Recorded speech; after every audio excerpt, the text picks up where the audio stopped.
Hello students.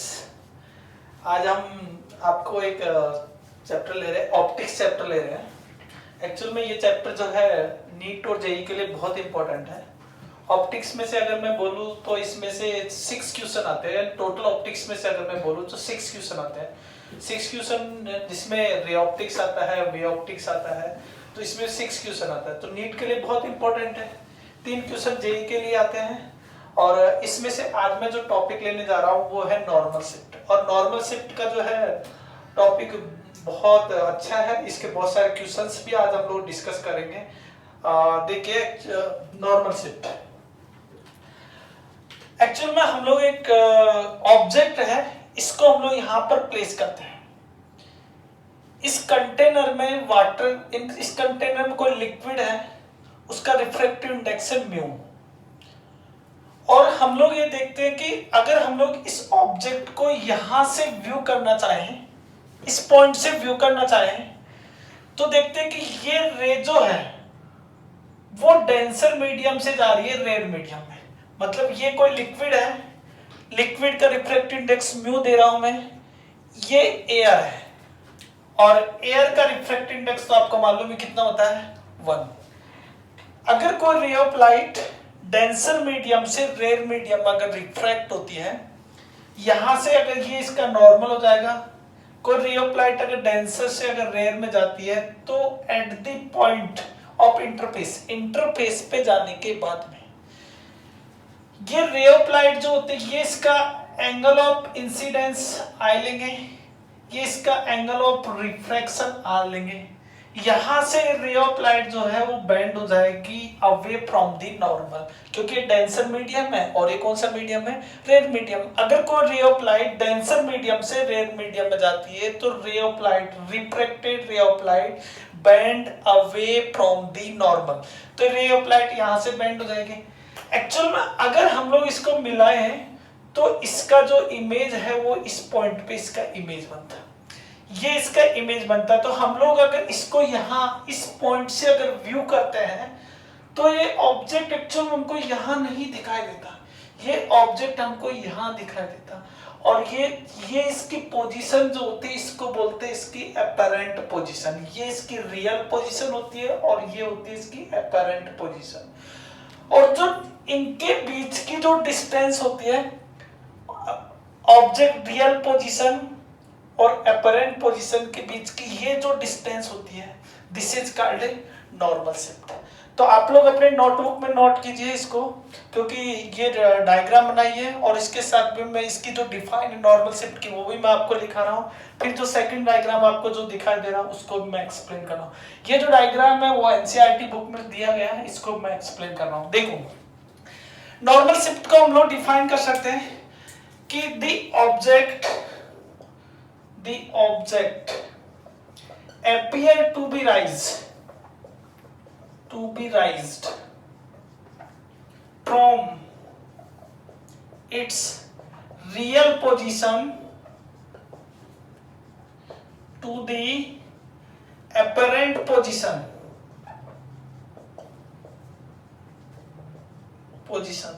The distance between real position and apparent position through which the object appear to be raised is called normal shift. इसको बोलते हैं हम लोग normal shift. मतलब मैंने ये लिखा है, कोई ऑब्जेक्ट जो है उसकी रियल पोजीशन से पे नहीं दिखाई देगा, ये इसकी अपरेंट पोजीशन पे दिखाई देगा। और जितनी डिस्टेंस से ये राइज होता है उस डिस्टेंस को बोलते हैं हम लोग नॉर्मल शिफ्ट। मतलब नॉर्मल शिफ्ट को अगर मैं बोलूं तो ये एक्चुअल में इस मीडियम की रियल थिकनेस है टी, और ये इसकी रियल पोजीशन है, ये इसकी अपरेंट पोजीशन है। और यहां से ये जो डिस्टेंस है आई से लेकर के ओ तक की जो डिस्टेंस है, this is called normal shift. मतलब हम लोग नॉर्मल शिफ्ट को अगर फाइंड आउट करना चाहें तो नॉर्मल शिफ्ट को इस टाइप से लिख सकते हैं, नॉर्मल शिफ्ट को हम लोग डी से रिप्रेजेंट कर रहे हैं और नॉर्मल शिफ्ट हो जाएगा, इसके जो रियल थिकनेस है वो हो जाएगी एओ। इसमें से अगर हम लोग एआई को माइनस कर दें तो this is called normal shift.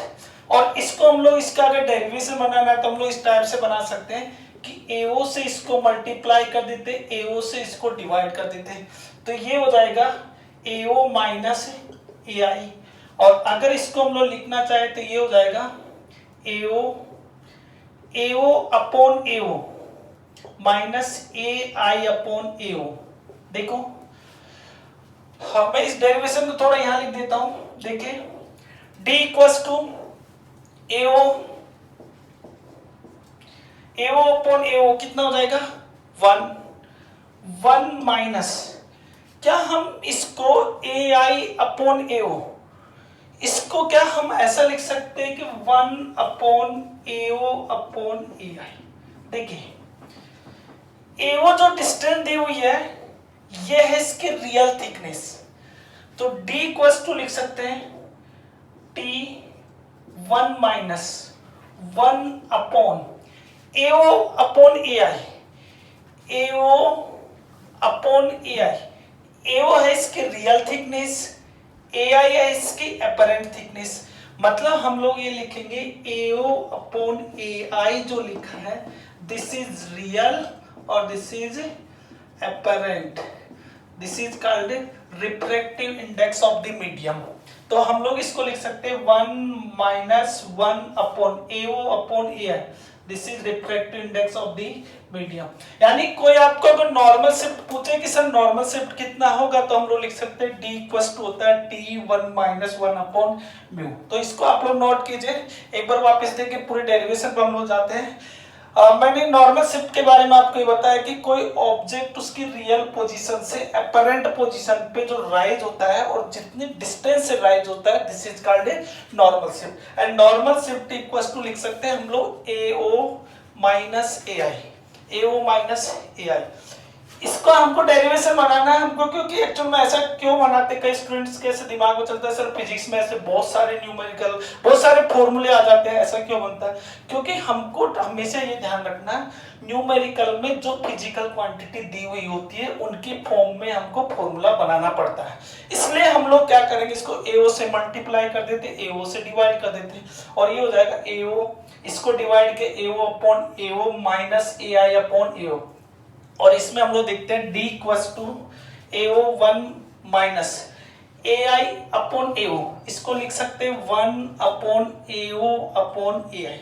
अब एओ अपॉन एआई पे जाते हैं, AO this is real thickness, AI this is apparent thickness, AO upon AI real upon apparent, this is called refractive index of the medium, and d is normal shift equals to t1 minus 1 upon mu। यानी हम लोग ये बोल सकते हैं कि किसी भी ऑब्जेक्ट की जो नॉर्मल शिफ्टिंग जो होती है वो दो चीजों पे डिपेंड कर रही है।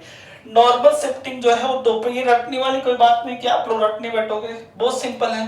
d होता है नॉर्मल शिफ्ट, ये किस किस पे डिपेंड कर रही है, एक डिपेंड कर रही है t पे, यानी real thickness of the medium किस किस पे डिपेंड कर रही है, फर्स्ट डिपेंड कर रही है ये टी पे, real thickness of the medium. जितनी ज्यादा इसकी थिकनेस होगी उतना ज्यादा इसका नॉर्मल शिफ्ट होगा। दूसरा ये डिपेंड करता है म्यू पे, म्यू इज रिफ्रैक्टिव इंडेक्स, तो सेकंड ये डिपेंड करता है refractive index of the medium, और इसको पूरे को बोलते हैं हम लोग नॉर्मल शिफ्ट। इसी का एक डायग्राम जो है एनसीईआरटी में इस टाइप से कुछ दिया है, इसको मैं एक्सप्लेन करता हूँ। देखो एक्चुअल में यहाँ पर एक दिखाया है कि ये कोई ग्लास स्लैब है, इसमें एक ऑब्जेक्ट को यहाँ रखा है, ये इसका रिफ्रैक्टिव इंडेक्स म्यू है और ये एआर है, इसका रिफ्रैक्टिव इंडेक्स कितना होगा 1। अगर कोई ray of light denser medium से रेयर मीडियम में जाती है तो हम लोग ये पढ़े कि अगर कोई रे ऑफ लाइट डेंसर से रेयर में जाती है तो रे ऑफ लाइट बेंड हो जाती है अवे फ्रॉम द नॉर्मल। तो यहां से इसका ये angle of incidence I, this is angle of refraction R, तो यहां से ये रे ऑफ लाइट डेंसर से जाएगी रेयर में, bend away from the normal. और इसको अगर हम लोग आगे अगर मिलाए तो ये यहाँ कर बनता है, दिस इज अपरेंट इमेज। यहाँ ये ऑब्जेक्ट है, इसके रे ऑफ लाइट डेंसर से जा रही है रेयर में, तो यहां से अगर ये रे ऑफ लाइट डेंसर से रेयर में जाती है तो ये बेंड हो जाएगी अवे फ्रॉम दी नॉर्मल। और इसको अगर हम लोग डॉट डॉट करके मिलाएंगे तो ये इसका क्या बन रहा है, इमेज। मतलब ये जो डिस्टेंस है this is called a normal shift. ऐसा इसके साथ में इस टाइप से भी डायग्राम एक्सप्लेन किया गया है। ये सपोज करो कोई ऑब्जेक्ट है, यहां से कोई रे ऑफ लाइट जो है इस टाइप से जा रही है, यहां से हम इसको व्यू करना चाह रहे हैं, तो ये डेंसर मीडियम से जा रही है रेयर मीडियम में।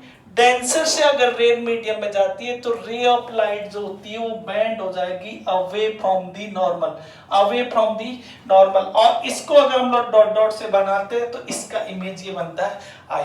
तो मैं आप लोगों से उम्मीद करता हूँ शायद आप लोगों के डेरिवेशन समझ में आया होगा। डी जो होता है दिस इज नॉर्मल शिफ्ट, और नॉर्मल शिफ्ट इक्वल टू होता है T1 - 1/μ। नॉर्मल शिफ्ट में कोई भी आपको फिजिकल क्वांटिटी दे रखी है, लेकिन आपको दो ही चीजों पे ध्यान रखना है। नॉर्मल शिफ्ट जो होता है वो डिपेंड करता है thickness of the refractive thickness of the medium and refractive index of the medium, दो चीज पर डिपेंड करता है। नॉर्मल शिफ्ट में हम लोग अभी एक्सप्लेन कर रहे थे कि नॉर्मल शिफ्ट जो होता है D = T1 - 1/μ। और हम लोग ये पढ़े थे कि रिफ्रैक्ट नॉर्मल शिफ्ट जो डिपेंड करता है सिर्फ thickness of the medium and refractive index of the medium. चलो हम लोग एससी वर्मा के कुछ क्वेश्चंस लेते हैं। एससी वर्मा सबसे अच्छी बुक है फिजिक्स के लिए। अगर आज के दिन आप लोग एससी वर्मा यूज करते हो तो मुझे नहीं लगता है कि शायद आप लोग फिजिक्स का कोई क्वेश्चन आपसे छूट जाएगा। एक क्वेश्चन इसके नॉर्मल शिफ्ट के बहुत सारे क्वेश्चन है, कम से कम 8 से 10 क्वेश्चन है इसमें, सॉल्व और अनसॉल्व क्वेश्चन। इसमें से हम लोग कुछ क्वेश्चन उठाते हैं, बाकी क्वेश्चन आपको करना है। अगर कुछ भी डाउट रहे तो आप मेरा भी नीचे लिंक दिया हुआ है, यहाँ पर आप कमेंट कर सकते हो। मैं आपको नेक्स्ट वीडियो में जो है वो प्रॉब्लम सॉल्व करके आपको सेंड कर दूंगा। देखिए एक क्वेश्चन लेते हैं एससी वर्मा, क्वेश्चन नंबर 18। इसमें दिया है a vessel contain water up to a height of 20 centimetre and about to an oil up to a other height 20 centimetre. मतलब दो मीडियम दिए हैं, ये कोई कंटेनर है और इस कंटेनर में 20 सेंटीमीटर की हाइट तक वो बोल रहा है कि है वाटर, और नेक्स्ट 20 सेंटीमीटर हाइट जो है यहां पर है कोई ऑयल। इसका refractive index of the water, इसका रिफ्रैक्टिव इंडेक्स गिवन है 1.33 and refractive index of oil 1.30। ये इसका दिया। Find the apparent depth of the vessel when view from above. अगर हम लोग यहां से इसको व्यू करना चाहेंगे, यहां से अगर हम लोग व्यू करना चाहेंगे तो ये इसकी जो रियल थिकनेस है T, तो ये ऑब्जेक्ट जो है इसकी रियल थिकनेस है, ये इतनी तो होगी नहीं, ये अपनी जो पोजीशन रियल पोजीशन से जो है कुछ हाइट तक, कुछ डिस्टेंस तक क्या हो जाएगी, राइज हो जाएगी। और जो जितने डिस्टेंस तक राइज होती है this is called normal shift. चलो हम लोग नॉर्मल शिफ्ट का जनरल फॉर्मूला देखते हैं। नॉर्मल शिफ्ट का फॉर्मूला होता है नॉर्मल शिफ्ट, और नॉर्मल शिफ्ट का फॉर्मूला होता है D = लिखते हैं T1 - 1/μ। लेकिन सर हमारे पास तो एक मीडियम नहीं, दो मीडियम है। कोई बात नहीं, दो मीडियम है तो हम लोग टोटल जो नॉर्मल शिफ्ट जो है D = लिख सकते हैं D1 + D2। और D = अगर लिखना है तो D = लिखेंगे T, तो यहाँ लिखेंगे T1 फर्स्ट मीडियम के लिए 1 - 1/μ1 प्लस सेकेंड मीडियम के लिए T2 1 - 1/μ2। देखिए D = ये बोल रहा है फर्स्ट मीडियम जो है इसकी थिकनेस कितनी गिवन है 20 सेंटीमीटर, तो T1 कितना लिखेंगे 20 सेंटीमीटर 1 माइनस इसका refractive index 1.33 plus T2 second जो मीडियम है इसकी भी हाइट कितनी दी हुई है 20 सेंटीमीटर, तो T2 की वैल्यू लिख सकते हैं 20 सेंटीमीटर 1 - 1 अपॉन इसका जो रिफ्रैक्टिव इंडेक्स है ये भी गिवन है हमारे पास 1.3। अगर इसको हम लोग सॉल्व करते हैं तो ये आ जाएगा 9.6 सेंटीमीटर। देखो लेकिन क्वेश्चन में क्या बोल रहा है, find the apparent depth above the vessel when view from the above। above से कितनी apparent depth होगी, तो टोटल जो डेप्थ है इसकी रियल थिकनेस है इसकी 20 और 20 कितना हो जाएगा 40 सेंटीमीटर। यहां से कितना डिस्टेंस से राइज हो रहा है 9.6 सेंटीमीटर। हम लोगों को फाइंड आउट करना है कि एक्चुअल में इसको कितना, यहां से कितना डिस्टेंस तक ये इसको अपीयर होगा। इसके लिए हम लोग लिख सकते हैं कि जो इसकी जो शिफ्टिंग जो है, शिफ्टिंग, ये शिफ्टिंग हो जाएगी, देखो 20 प्लस 20 हो जाएगी 40 माइनस 9.6 और इसको हम लोग लिख सकते हैं हो जाएगा 4 और इसको लिख सकते हैं हम लोग 30.4 सेंटीमीटर। ये इतना इसका यहां से अगर ये व्यू करता है तो ये हो जाएगा 30.4 सेंटीमीटर। तो ये question number 80 Verma question number 18 था कि एक वेसल कंटेन वाटर, एक था इसमें वाटर, यहाँ देखिए ऐसे हम लोग सॉल्व करते कोई भी न्यूमेरिकल, ये देखो वाटर, दूसरा था हमारे पास में ऑयल, मतलब दो मीडियम है, इनकी हाइट दी हुई थी 20 सेंटीमीटर, दूसरी भी हाइट दी हुई थी 20 सेंटीमीटर। इनका जो रिफ्रैक्टिव इंडेक्स था इसका दिया था 1.33 और इसका दिया था 1.30। हमको फाइंड आउट करना था नॉर्मल शिफ्ट और क्वेश्चन में ये देखना था कि कितना हाइट से राइज हो रहा है। तो देखो D इक्वल टू होता है T1 माइनस 1 अपॉन म्यू, लेकिन एक मीडियम नहीं है, दो मीडियम है, कोई बात नहीं। D equal to D1 plus है D2, D equal to T1 1 minus 1 upon mu 1 first medium के लिए, सेकंड मीडियम के लिए T2 1 माइनस 1 अपॉन म्यू 2 और इनका दोनों की थिकनेस इक्वल है 20 सेंटीमीटर 20 सेंटीमीटर। इसके रिफ्रैक्टिव इंडेक्स 1.33, इसका रिफ्रैक्टिव इंडेक्स 1.3, तो ये डिस्टेंस आता है D इक्वल टू 9.6 सेंटीमीटर। मतलब यहां से ये शिफ्ट हो जाएगा 9.6 सेंटीमीटर। तो हमको ये देखना है कि ये कितना हाइट तक दिखाई देगा। तो टोटल है 40 में से 9.6 को माइनस कर दिए तो ये हो जाएगा 30.4 सेंटीमीटर। एक और न्यूमेरिकल देखते हैं, एससी उर्मा का क्वेश्चन नंबर 19। देखो इसमें दो नहीं, इसमें तीन मीडियम दिखाई दे रहे हैं। देखो locate the image of the point P as seen by the eye in the figure। ये कोई ऑब्जेक्ट है, ये कितनी हाइट से जो या इसकी कितनी नॉर्मल शिफ्टिंग होती है ये हमको फाइंड आउट करना है।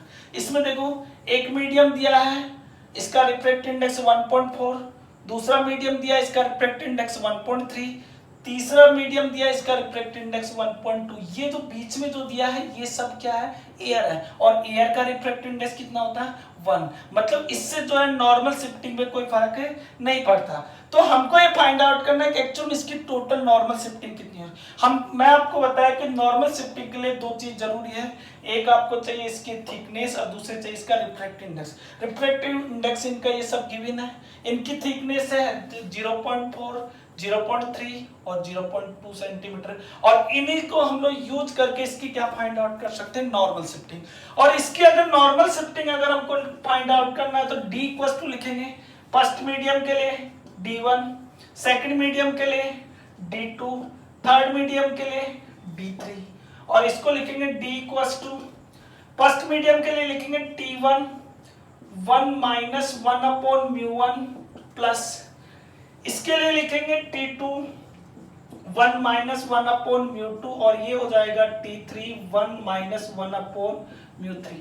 अगर हम लोग इसमें वैल्यू पुट करते हैं, फर्स्ट मीडियम की थिकनेस गिवन है 0.4 सेंटीमीटर, तो ये हो जाएगा 0.4 1 माइनस 1, फर्स्ट मीडियम का refractive index 1.4 plus second medium की थिकनेस 0.3 1 माइनस इसका refractive index 1 upon 1.3 plus third medium की थिकनेस गिवन है 0.2, तो ये लिखेंगे 0.2 और 1 माइनस इसका रिफ्रैक्टिव इंडेक्स 1.2 अगर हम लोग इसको सोल्व करते हैं तो इसकी जो नॉर्म, क्योंकि मेरे पास स्पेस कम है इसलिए आप लोग इसको सोल्व कर सकते, क्योंकि ये तो मैथ्स है, प्लस माइनस है, इतना तो कर ही सकते हैं। और इसकी तो नॉर्मल शिफ्टिंग जो आएगी डी इक्वल टू लिख सकते हैं कि इसकी नॉर्मल शिफ्टिंग आएगी सर 0.2 सेंटीमीटर।